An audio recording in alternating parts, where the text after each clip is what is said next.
Catherine Cady Coleman graduated from the W.T. Woodson High School in Fairfax, Virginia, received a Bachelor's of Science degree in chemistry from MIT, and a doctorate in polymer science and engineering from UMass. Dr. Coleman was commissioned as a second lieutenant in the U.S. Air Force in 1983, and then began graduate work at UMass. She was selected by NASA and then reported to the Johnson Space Center in 1992, where she served as the special assistant to the center director. Cady has logged more than 4,300 hours in space aboard the Space Shuttle, Columbia, and the International Space Station. In completing her first space flight, Cady Coleman orbited the Earth 256 times. That's just really amazing to think about that. She's traveled more than 6 million miles and logged a total of 15 days, 21 hours, 52 minutes, and 21 seconds in space. On her third space mission, she served as a flight engineer aboard the Russian spacecraft and spent 159 days in space aboard the International Space Station. And many of you know that Cady is married to Josh Simpson, and what is really significant to me about that family is that the place where arts and sciences meet and its purposes in the development of our society are clear to that family without question. Dear students, colleagues, and friends, please welcome back to GCC astronaut and scientist, Dr. Cady Coleman.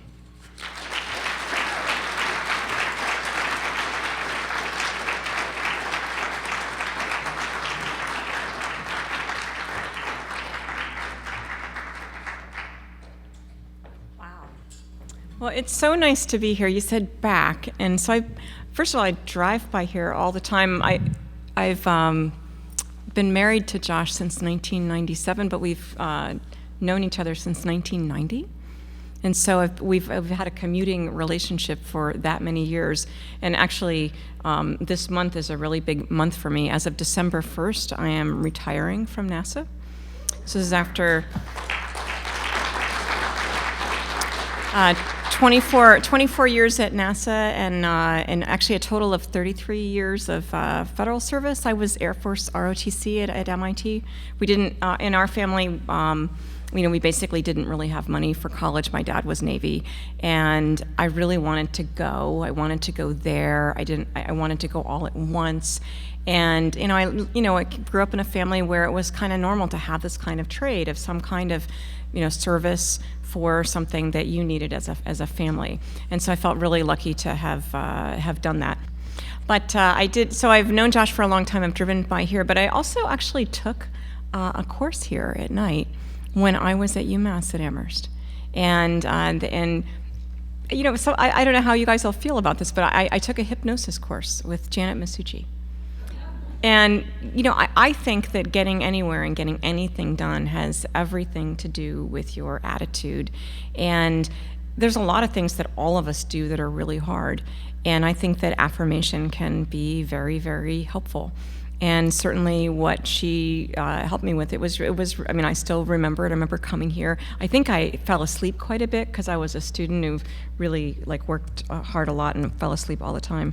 So I thought I'd just whip through a whole bunch. I think pictures speak sort of 1,000 words. And I wanted to show you, what it was like to live on the space station and work on the space station, so you'd know a little bit about my life up there. But mostly, and now I'm looking at the students, I want you to see that little parts of what I do are what you do right now.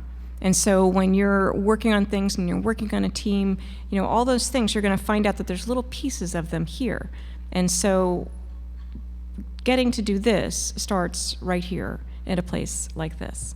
So this is our space station, and we actually live in the place that's kind of up and down there, and it's the size of a football field. It's pretty huge. So it's 50 yards long, and each of these modules is the size of a train car without the seats in it. So it's actually quite big, and people feel really bad for us that we're in some small, tiny place, and I spent 6 months there, but actually I spent 6 months in paradise. And certainly here today on Veterans Day, there's a lot of folks that serve our country that go to much, much, much worse places than the International Space Station. I love this video because it looks like animation. It doesn't look real, but it is real. And this is something that we have all done. This film, it's about 6 minutes long, and it has like a mixture of training and getting ready. The guy on the left there with his big long arms, he's from Italy. He's about to go again in about 6 months. And so you'll see him on TV, that guy right there, Paolo Nespoli from Italy. You'll see him on TV this week because he is the backup for another astronaut who is going up there. Now this is now launch night, and I'm waving to Josh and Jamie, and Jamie was 10 at the time that I left. Now he's 16 at Northfield Mount Hermon. And we agreed, all of us as a team, we would take small steps and walk slowly. And then everybody was a little nervous. And if you see the whole film, you see me like running like Charlie Chaplin out to the launch pad. And we're in that tiny little part that's shaped like a triangle. We're in that little bitty part, and that is a place that is small and very sort of tight. You're shoulder to shoulder. It's like being in a little smart car. I used to say a VW Bug, but now I'll say smart car. And the whole trip here, this trip right there, takes 8.5 minutes.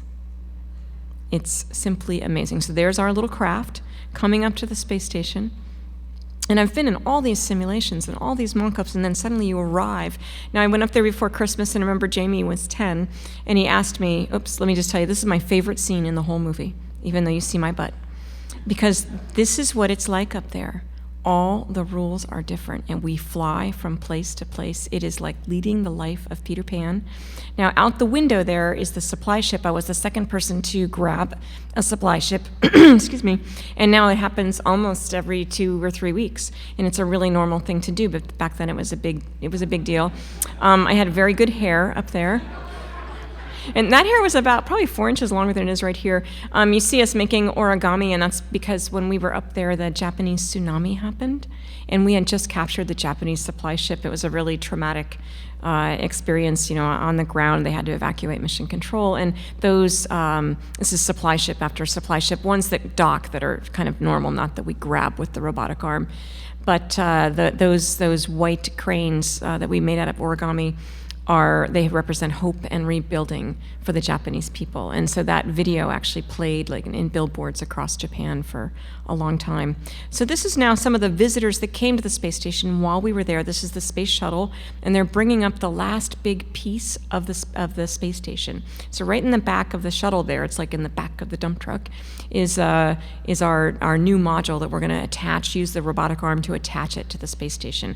And in this picture, it looks kind of fake, and it's because out in space, there's no air molecules in between the camera and whatever you're taking a picture of, so everything looks really clear and crisp. And now here comes that space shuttle, and it's going to dock right there. And the docking ring is something that's about as big as my arms, side to side there. And so they dock on the end there. We do a whole bunch of pressure checks, which take a couple hours actually. And then our friends from the space shuttle come aboard. It's like one big family. I mean, the whole astronaut corps, we all know each other. We don't all like each other actually, but we all have the same passion for space exploration. I love this picture. It's a big long extension cord. We have to there's one thing for the supply ships. We have to plug in at one end and bring a cord all the way to the other end of the space station. This is our Robonaut. Notice a little tiger next to his neck there? That's a little tiger. Jamie liked Calvin and Hobbes, so I brought up Hobbes. Now, the robot is the one on the left, okay? But I was up there with Scott Kelly. You might recognize his face. He was the guy that spent a year up there. And he was a really, really especially neat crewmate to have up there. And all of us, I know people felt bad for him, but all of us were very jealous that he got to go for a year. A friend of mine says, if I could take my family up there, there would be no reason to ever come home. And I feel that way as well. It's a place that we live, and at the same time, everything is so different. It just makes new opportunities to find things out. And that's what I'll talk to you a little bit about quickly, is just some of the experiments. I mean, when you think about space and what we do up there, you think about the spacewalking, which I'm very proud to be the smallest person that was certified in the spacesuit. So we do that kind of astronaut stuff. And at the same time, what we're really up there to do is to exploit this very different place and learn things that we can't learn down here on Earth. Now, and let me see if this is going to... And one of the things she told her about was how little effort is required to move from one wall to the next in microgravity. It's my She friend even Karen. told her that you could take a human hair and use it stretched out to push against a wall or a handrail. And it takes really that little effort. So since I have the resources, I thought I would give it a try. This experiment can only be done on certain missions. But this is how easy it is to move around up there, because everything is weightless. And so you can see Karen's got that stretched out there. If you push real hard, you're going to break it, but you can see you can push yourself across the whole space station. And what she was talking about was when I was up there, my brother met Sandra Bullock's brother-in-law while they were filming Gravity. And so the guys on my crew, so I got to basically, she asked me questions. We would have I had her phone number. She can't call the space station, but the space station could call her. And and so we would, as a crew, talk about the different things and then call her back and tell her some of the things or make little audio files for her. And the guys in my crew, there were 6 of us total, 5 guys and me, and they go, it is not fair. Like, we have only you, and you have Sandra Bullock. It's not fair. Anyways, but just getting back to what we do up there, all the rules are different, and you have to figure out, think about cooking dinner in a microgravity environment where everything is going to float around unless it is taped down or velcroed down or held with a bungee cord. And boy, you couldn't plan this picture. It was really, and Paolo was a really wonderful photographer. On the right there, those blue boxes, those are all our food. And so I will tell you, the food was not like the food tonight, which I found to be wonderful food. And so it's an environment where we can understand different things. We're on our way to Mars. I mean, not physically yet as people, but certainly our robotic craft are there. And one of the things that's on our list of learning how to do is how do we grow food on the journey so that we've got enough food when we get there? How do we grow food on Mars? So learning how to grow things, understanding what liquids really want to do. Now, it's something we can do up there because there isn't very much gravity. And it's useful down here on the ground because everything that involves flow through a pipe, whether it is a factory with something running through a pipe, whether it is the pipes in your house or the sewer pipes or a river running along its banks, or your pipes inside you, your veins and arteries. We know a lot about the big part of the flow, and there's parts about the flow right at the walls that's very difficult. And I'm looking over at my engineering folks, and that stuff is hard. And we make a lot of approximations. And so up in space, we get to see what do liquids really want to do, and we can understand them better. This is doing one of the liquid experiments. Same thing with combustion. There's measurements that we'd like to understand, that we need to make to understand combustion, how soot is formed, how things burn. And on the left is the Earth candle flame where, the lighter gases are rising and the new fuel is going in. It's a very dynamic situation. It's really hard to measure those things. We have to determine the slope of a line in less than a second. So we have to take many points in less than a second. And it's hard. Whereas the flame on the right, that's a sort of a quieter environment. There's no lighter gases going anywhere because everything's weightless. And so we have kind of a round candle flame, so a sphere, a lot easier equation to solve than the other candle flame. And it's a lot quieter process. The same measurements we had to make in less than a second, we can make over 30 or 40 seconds. So we have a new lens, a new way to look at a process that we'd like to understand more about. This just shows you one of those round flames burning up there. Get to understand fires in space. That'd be useful for future spacecraft. And what I find in my work, and I've been an astronaut for 24 years, flew in space until 2 years ago when I started working in Washington for our chief technologist. And what I'm finding is that the things that we want to know in order to go send people to Mars and have them be able to live there and hopefully return as well, those same things that we need. We need to grow plants in a place where it's hard to grow them. We need to recycle our air, recycle our water, and there's something else that I forgot. Anyways, but these are problems that have to do with sustainable Earth as well. And so because it's for space, because people are excited about these problems that we have, it motivates them to solve them. It acts as a technology accelerator. And so we serve as the sort of the cool factor of NASA actually serves to accelerate technology for right here on Earth. I was somebody that, and I'm going to look at the students now, I didn't really know how to use tools. I knew how to fix things. I mean, you picked up one of those sort of instruments and you put it to your ear, you dialed. Usually a guy answered the phone, and then he came to your house and he fixed whatever was wrong, right? Well, up on the space station, that's a harder proposition. And I learned at the age of almost 50 that I could fix stuff. I could learn how to use tools. I could follow the directions. Now I'm looking at all the boys in the audience. I could follow the directions. And actually, you know, we took some lessons from YouTube, where if you want to replace something in your dishwasher these days, you go to YouTube, right? And so we started making videos to help other astronauts as we were up there for about 6 months, new people come, how to do that handover. We make little videos for each other. I made one, it's a big hit. It was called Surface Sampling and You. But you do, actually, I'll just go back for a second. If you'll notice, I have nuts and bolts earrings on. It's very important to have the right accessories. And we do a lot of medical tests. I'll never be an Olympic athlete, but I get to do all of the tests. This is good.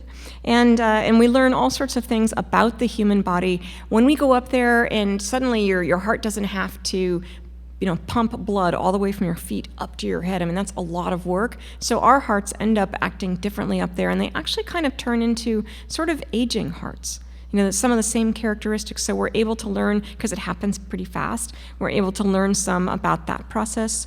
In terms of bone density, something I'm particularly proud of is our work there, where we lose bone 10 times faster than a woman who has osteoporosis, who is 70 years old. So what she loses in a year, I lose in a month. And the bad news is we could lose a lot of bone. The good news is it happens so quickly that it's easy for us to measure. So we do a lot of sampling, a lot of blood and urine and, you name it. And plus we learn how to do all these things. I mean, in like 3 minutes, I could take blood. I mean, we do each other, we do ourselves, and all that data turns into data for Earth, where because it happens fast, we get to understand, the osteoporosis factor. And what happens, how we lose bone, how we build bone back. I tested an osteoporosis drug. It's not really so revolutionary. It's one a lot of women take down here, but taken under those circumstances where in general, we're gonna have a less complicated medical history than a woman who's 70 that has these osteoporosis going on. So we're just, even though there's not very many of us, we're pretty simpler sort of study cases. And we're all very, very different. I love this picture. Dottie, who has a little duck there, is a teacher who turned astronaut. Down in the maroon shirt is Tracy, who's a chemist like me. Stephanie Wilson, African American, on the bottom right there, is from Pittsfield, Massachusetts. And up above is Naoko Yamazaki, who is a engineer from Japan. And we'll see, this sometimes takes a little bit to start. Oh, it's going. There's a little part in here I love you to see. I like you to see a little bit about running and how we stay in shape. So we exercise about an hour and a half a day up there, about half an hour to clean up and get ready and stuff like that. And when there's like hundreds of people around the world that know whether you exercised or not, it's very encouraging to exercise. We have little cabins the size of phone booths. And we sleep, I guess it's standing up, but nobody's really ever standing, so it just seems normal up there. This is that's the water recycling apparatus, and so you'll see the toilet a little bit later on. Oh, the good news was the Russians sent us fresh fruit and food, and the bad news, it was onions and lemons. But it was fresh. And these guys look like they're moving backwards, but really think about it differently here, that actually, they are sitting still, okay? And the space station is speeding up because we're actually using our gas jets. And this is really why I showed you the film. because I like this part, because I think it shows you how much fun it is up there. So Satoshi loves baseball. But everybody's busy doing science experiments, so nobody wanted to play. So he has to be the whole team. So I look at the flashlight. Like, everyone who's a crew member goes, look what he did with that flashlight. Because it's not like you're going to get another one, right? So you do not want to drop them and throw the flashlight. And even here where you're, when you think about diving in, we think we're going to have that little arc there. It takes a little practice, and it can be dangerous. But you think you're going to have that arc, but really, once you give yourself a push, you're only ever going to go straight. So you have to actually find different ways, and it's a fascinating place to live and work. The food all looks bad, but it doesn't taste. It tastes fine, and really, no one goes for the food. And the food is fun. And even eating is a science experiment. And here's Sunny eating chicken. And Sunny is from Massachusetts. She's from, I want to say, Falmouth. And so this is our crew. And I wanted to talk a little bit about crew dynamics. And people often think that whoever are the people who pick who goes and when. If I understood that process, I wouldn't be here tonight. I'd be up on the space station, okay? But it's a pretty elaborate process of who gets to go and when. It's an international space station, and so there's like 17 different countries. They each are making contributions to the space program. It's a fascinating example of international cooperation. And actually, our work with Russia is a huge example of that, where they basically built half the space station, and the other half is a conglomerate of the U.S., I think 13 different countries in Europe, Japan, and Canada.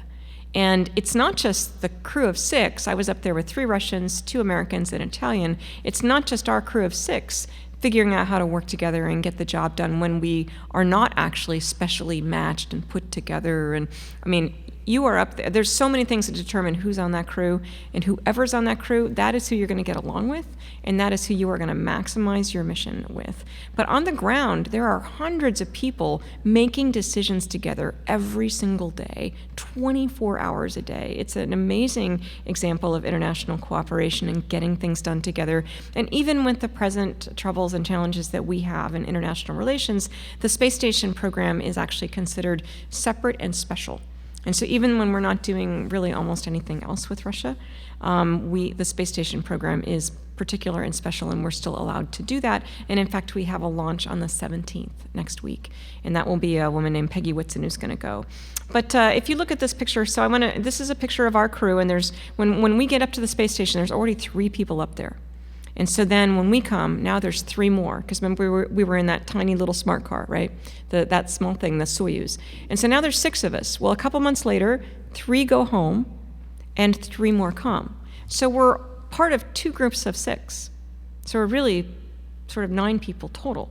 And so this is a picture of the first 6 that I was with. And in fact, we almost had a rearranging of things about 4 months before the flight. The chief of the office, who's actually launching next week, Peggy is launching next week, she called me up and she goes, so have you met Kaleri and Skripochka? And I said, yeah. She goes, what do you think? You want to go with them? And your answer is, yes, sir, ma'am, yes. And I was already on a crew, and I said, I don't really know him, but I think I could be with anybody. And she goes, that's what I thought too. We'll keep you posted. I think you're with your original crew, but you might have to change, and we'll let you know. Like, okay, ma'am. Anyways, but you look at this picture, and this is a picture of the 6 of us really excited about going to space. This is a picture of our little threesome who goes in the Soyuz together, really excited about going to space. So it doesn't really look like that, does it? And I don't say this actually to sort of make fun of Dima, really. It's more, I'm just going to put that down a little bit. It's more, this is a picture of all 3 of us excited about going to space. But in his culture, you'd never smile. He's sort of an old-fashioned cosmonaut, and you wouldn't smile in a picture. And really, I had to figure out, so if this is Dima's excited look, Like, how is Dima really? Because you need to understand each other. And truthfully, he was a challenging guy to be with, and there was sort of a joke that he went to space with an American and an Italian because none of the Russians wanted to fly with him. And we were a fantastically productive crew that got so much done with all these really challenging supply ship schedule and some challenging things that happened. And it was not an easy threesome. It was not an easy 6-person crew. I mean, that's who came in the module every morning, that guy. And yet you figured out really, like as soon as you asked him how his family was, a different person, came out. And he wasn't actually my best friend. He wasn't somebody, and Scott and I were not people that were all that, we didn't, we both kind of, I thought, I don't think it's going to be much fun with that guy. And yet, because the mission is so important, you find some common ground. And it doesn't really matter whether you like each other or not, because the job is more important than whether you do.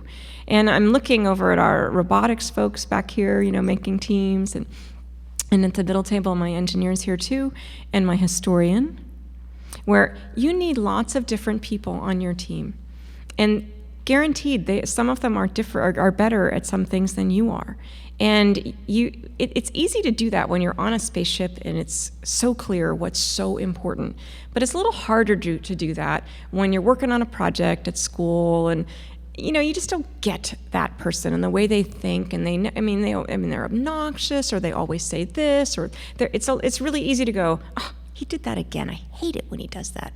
And it's really easy to do that. And I will tell you, the biggest challenge, I think, in every job that any of us do that involves more than another person, and that includes in being married, right, is to really try to put that stuff aside and think about, what does this person do that I don't? What do I need from this person, and how can I help them bring it to the table? And I'm not saying I meet that challenge every day, and those people who know me here know that Josh and I have actually never lived in the same house for longer than, I think it was 3 months when we had Jamie, so that was 16 years ago. And so going to Mars and living on Mars, that's a challenge I'm pretty sure I could meet. It would be hard. Moving to Shelburne, you guys are going to have to check in with me in a little while. Okay, so I'm just going to flash through some pictures here at the end. It's not quite the end, but we're all real people. We're all different people up there. We like different things. We like to do different things. I like music, and I do some Irish kind of stuff. I'm much more of a silver flute person, but one way to sort of share with other people is to bring things along with you that another group can identify with. And so I brought Flutes for the Chieftains, that Irish band. This is their 150-year-old flute. It's like a treasure of Ireland, and a tin whistle there. And I also brought a flute for Ian Anderson of Jethro Tull. And, and he's just the nicest, most interesting guy. And ironically, he was playing a concert in Russia on April 12th, 2011, when I was in Space 2. And this is the anniversary, the 50th anniversary of humans going to space. Yuri Gagarin launched on that day. And so we were up on the space station celebrating Yuri's launch, and Ian Anderson was down in Russia, and that's when this video debuted in Russia, in Russian, and over in Russia. And I gave a little introduction and stuff like that, in both in English and in Russian. So it's a really special little piece, but it's a duet between Earth and space. And it just shows you that, Thanks, Colonel I don't know, Coleman and I like you to see the flute running around like that. We should remember that today's I think there was a lot of nice editing involved. So a few pictures here of the Earth, which is just astounding and beautiful. And I was really pleased to be from Massachusetts, where, geographically, we live in a distinctive place. And my first mission, I went with a guy who was from Worcester Polytech. He was a payload specialist, which means a full-time scientist, but a part-timer, a guest astronaut, Al Sacco. And Al has this big Massachusetts accent. Excuse me. And the first time we saw New England together, from space, we look down, and it's so beautiful, and you see Cape Cod, and he goes, "Oh my God, it looks just like the map." So this is our window on the world. But if you think about it, we're looking at the Earth, so we're really looking kind of out there, right? kind of upside down. So we're upside down, looking down here. And there's apps on your phone, on the iPad. Josh was glad. I mean, I traveled a lot to get ready for the space station. So he was just glad that he knew where I was, in the world. And actually stayed in the same time zone. We use London time. And this is my friend Tracy. It's not actually me, but she took this beautiful picture that I think is the epitome of a human and their relationship with the Earth. And it's just really, really amazing up there. Hurricanes, Italy, indeed, shaped like a boot. The Sinai Peninsula in the Nile, volcano, and the Northern Lights, which we see here as well. Not very often, but sometimes. And this picture I love. I took this picture. It's not the best focused picture, but it's focused enough. And this was when we captured this supply ship, which is the size of a school bus. And I will tell you, I was nervous. And it's one of the things that I taught people when I got home was, you're going to see that thing, and that saying about things are going to look closer. Things in the mirror are closer than they appear. You can do this in the simulator all day long, and when that school bus size thing is right outside your window, like as far away as Bob is, it is scary. And because you really want to do the right thing. And that's when you have to rely on the fact that you have practiced and you have done all the practicing that you personally need to do, which might be more, might be less than another crew member. You've done that practicing, and now you just put that nervous part behind you because you've done, if you're doing your best, and now I'm looking at the students, if you really can look inside and know you did your best, nobody can ask anything more from you. And so I did my best. I captured the thing. Everything went great. And I looked out, and now can you see in back of the thing, can you see Long Island back there? So let's see. Can you see? And well, you're going to see it. You can see right below in the foreground. Do you see the Finger Lakes frozen? Do you see those? So we are right over Lake Ontario. And so if you look out the butt, like not the bottom of the screen, but the top of the screen, just to the right of the butt of the golden satellite there is Long Island in New York City. Do you see that now? It's a little bit harder. It's a little bit hard to see, and it's kind of dark. But Cape Cod is right back there, and where we live is right under this. And so I captured this thing right above our house, literally, and right above GCC. And actually, the chief technical officer of the United States, Obama's CTO, shows this picture all the time because it was also captured over the place where the Women's Declaration of Independence was signed. And so this is another view now. Can you see Long Island, the Hudson River is the big fat one. So now look at Cape Cod, and then you can see the Quabbin. Can you see the Quabbin up there? So I would always use the Quabbin as a landmark, and then just up from the Quabbin, that's where we are going to be, just like straight up from the Quabbin, right across, that's the Connecticut River. Isn't that neat? And it looks different in different lights and different seasons. And by having that big set of windows where you can sort of look out, and you can actually look out, and you can look out here, you can look out here, and so you can actually see something coming, and then you're right there, and then you can turn around and see it leaving, and it allows you to be present in a very human kind of way. But sooner or later, it's time to go home. And landing is a very, very exciting event. Scott Kelly, the guy who stayed up there for a year, you call the crew that just landed, calls and tells the crew who's up there what it's going to be like when they land. Just right before they do, so you can really kind of know. And he goes, it's like the worst and the best amusement park ride you have ever been on. It's like going over Niagara Falls in a barrel, on fire, followed by a collision with a Mack truck. And this is where engineering and physics come into play, okay? Because it looks messy there, but there's actually little jets that as you get closer and closer and closer, they go psst, and it slows you down. So they call it the soft landing jets. Not. Very solid, but again, engineering and science. And you see the blackened spacecraft there. You can see the angle at which it came through the atmosphere there. And really, you've got just enough of it's supposed to burn up like that, okay? There's enough of a coating that some of it's going to burn away, and that actually lets heat be released. But there's not so much of a coating that it's too heavy and the falling down thing happens. And it's enough of a coating that it doesn't get hot inside. So physics, I take my hat off to physics and engineering and science. And I landed like $1 million. All the girls do. All the girls do. Yep. And it was nice to get home. I mean, people don't understand where we live. I mean, it's beautiful here. And people always ask me, when is Josh going to move to Houston? I'm like, oh, never, if he wants to stay married to me. Because, it's really astoundingly and stunningly beautiful here. And as beautiful as it was to look down at the Earth, it's actually really wonderful to be part of the view and just really be in the view. Even today, I mean, because I don't get to be here all the time, I still am working. I've been working full-time in Houston for 22 years and then the last 2 years in DC, so I'm not here all the time. And, just to be able to look out and have it be like fall, I mean, it was a beautiful day today, and I just love every second of it. And this is Shelburne and Budinsky's. So I do drive by GCC all the time. We go to Budinsky's and get corn. And this is then from when I came home. So this was all 2010, 2011. Jamie there was 10. And it's hard as the mom to go off, and it's hard for the dads too. Nobody actually asked the dads, do they mind leaving their family? I mean, literally, no one asked the guys that.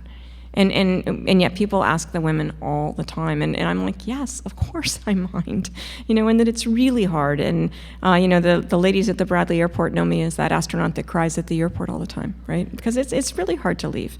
But fortunately, we have a cat that doesn't understand that he's a cat.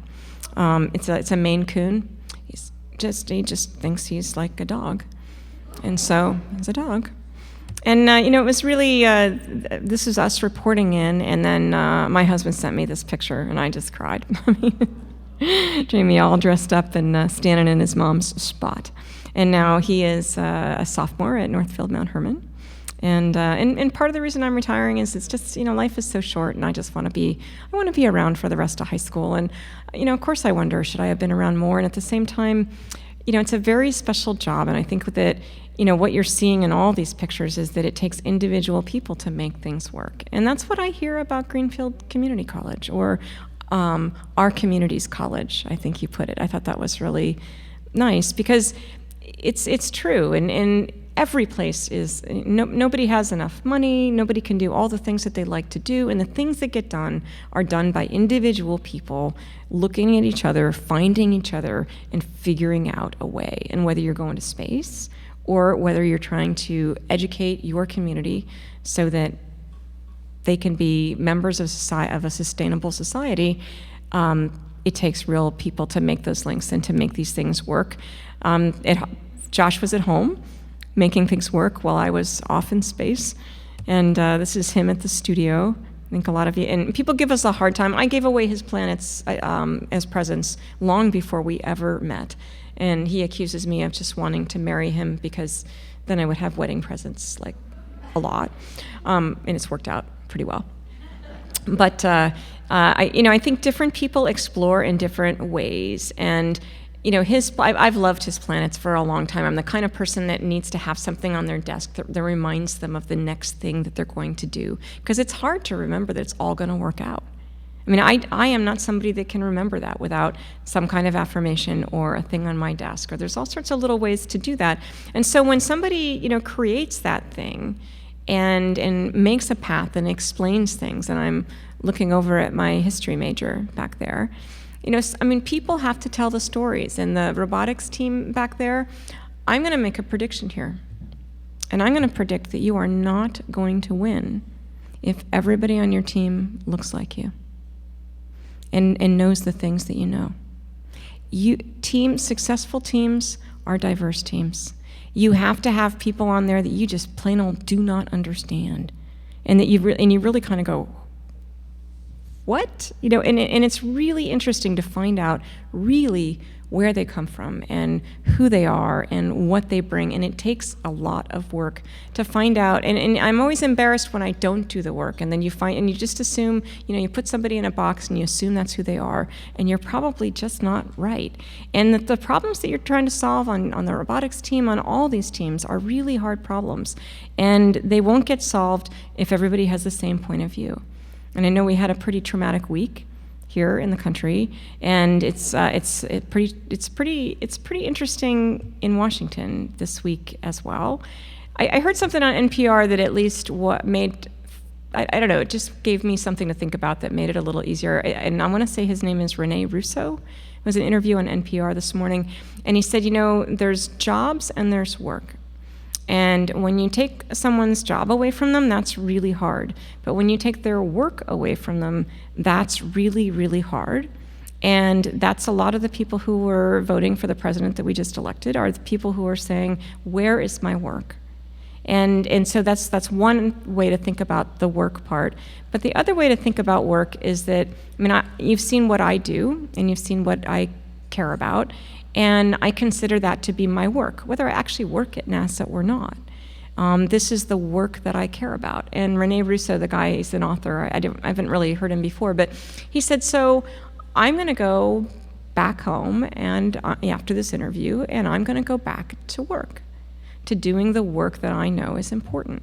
And no matter who is sitting in what chair and whether you like them more or you don't like them more, actually we still know what our work is. And here at GCC, I think you know what your work is, and that doesn't change. We just have interesting times to look around at each other and understand lots of new things about each other, right? Okay, back to my script. Okay, so I did bring planets up there, and something I don't actually show everywhere, because we have to be actually a little careful not to look like we like one artist more than another artist, that we might be married to one. But I did actually bring some of his planets up to space. And to me, it's just this most wonderful sort of juxtaposition of these are planets, that's our planet, we're going to other planets. It's all about exploring, and different people do it in different ways. And we need people who tell stories through art, tell stories through music, and tell stories through design, which, robotics is design. So it's a pretty, I just think it's neat when you bring some of those things together, and it's always astounding to me when you bring people together and you make something together you couldn't have made by yourselves, or on your own. Sorry, it's been a long day and I get tired. Anyways, I wanted to show you that my son always complains that he's constantly shown as a 10-year-old, and so finally I thought, it's Greenfield, I have to show him as a 16-year-old. So this was his first day of school this year. Every year we take a picture under the big tree in front of our house. And so you'll see that the kid with the cat's the same size, but the kid is now bigger. And he's a musician. He loves to play, not to practice. Practicing not so much, but playing, loves to play. He loves to do art in a different way than his dad, but he sees things, he does things that I could never imagine. And now we're back to the little kid, but this is that curiosity that I think we're all about here, where it's about lifelong curiosity and lifelong learning. And of course, as the speaker, I get to show pictures of my kid, who's just immensely pleased that he caught this frog, and he's thinking about the frog, and what is it, and what's it gonna do, and kids think about these things, and we need to actually remember to do that ourselves. And when our crew got to go to the White House, actually, we were all going to be dressed exactly like I am dressed tonight. And this is how I showed up. And then, and you notice we have both twins there, Scott on the right, and to the left of the president is Mark Kelly. So we were all there for this visit, and I walked up to the desk of the hotel, and they're all dressed like that, and I'm dressed like this. And Mark looks at Scott and goes, "You didn't tell her." And he's like, and so this shirt was on the top of my suitcase, and I actually, even as it was, he goes, we're going to wear light jackets, black pants, white shirts, and a tie, Coleman. I'm like, yes, sir. And, I'm thinking, what am I going to do for a tie? And so the necklace that I have on is borrowed from my 13-year-old neighbor at the time up here in Shelburne. Thinking, how am I going to look like that in a flight suit and a jacket and a tie and a this and a that? But in this picture, I stick out because I'm wearing a different color. But no one knew when I was in third grade or when I was your age that I was going to be in this picture. We don't know who's going to be in the pictures of the future. And so that's why we have to take care of all of them, right? And I think there's a lot of interesting things you can learn from NASA, and I'm happy to be a resource and to send you to other places at NASA. But we're actually quite known, I think, now for our open innovation, crowdsourcing, contests, challenges, how to get people involved in your place and in your problems and in your solutions. Because we have a big problem that we're working on, which is the journey to Mars, and we are almost done with the slides, I promise.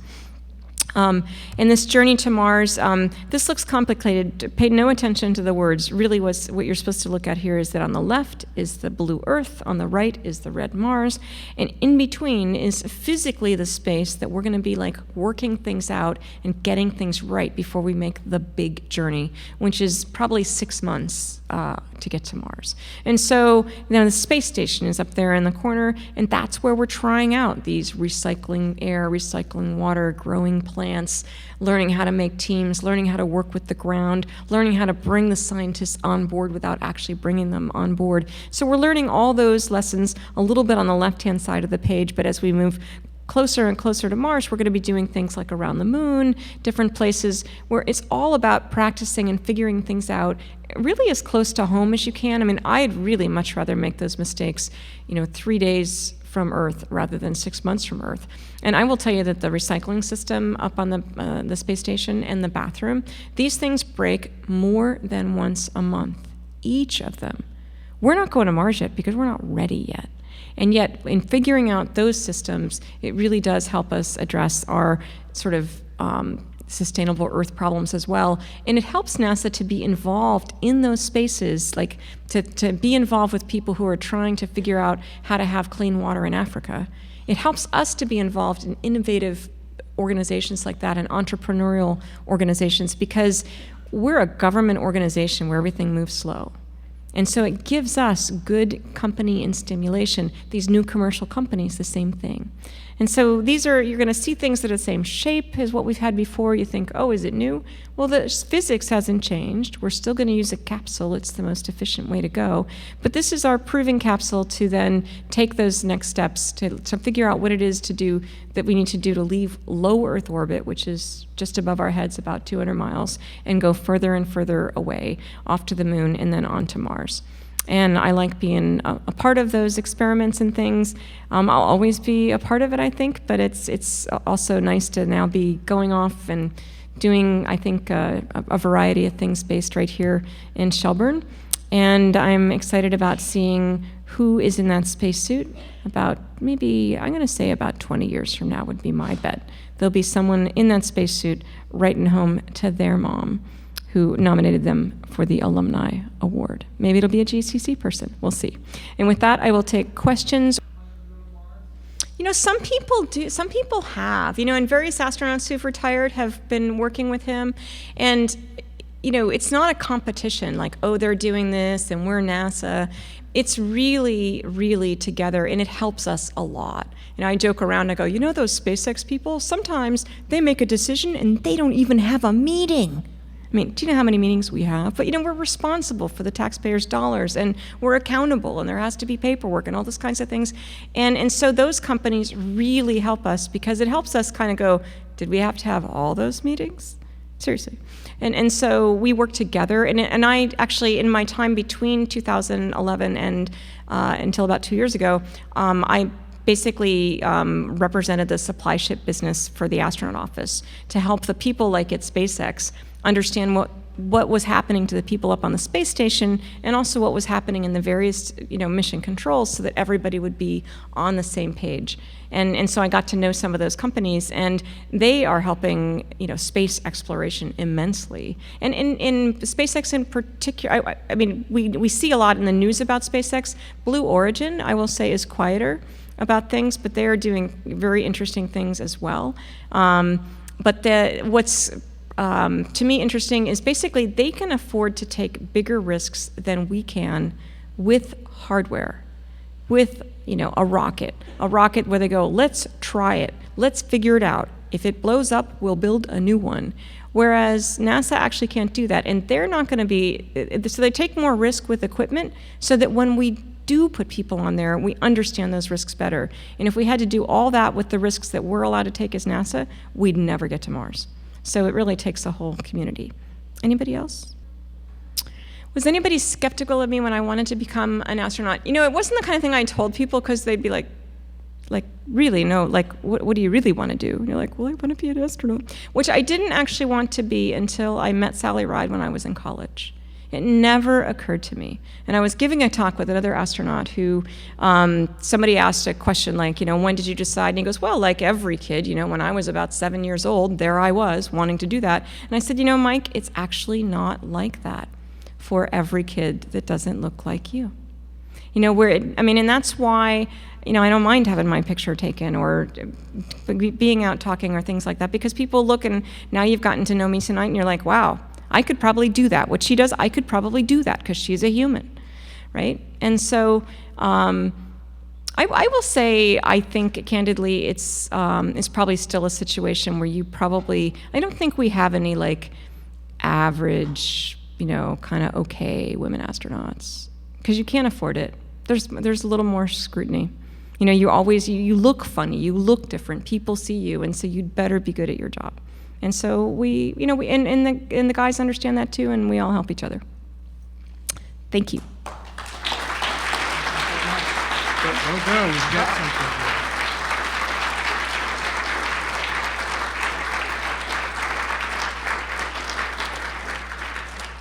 So here's a gift from all of us to you.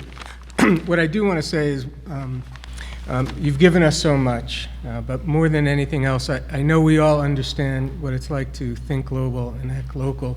What you've challenged us to do is think universal and continue to act local. So thank you for that. Thank you. Thank you. Thanks for having me. Thank you.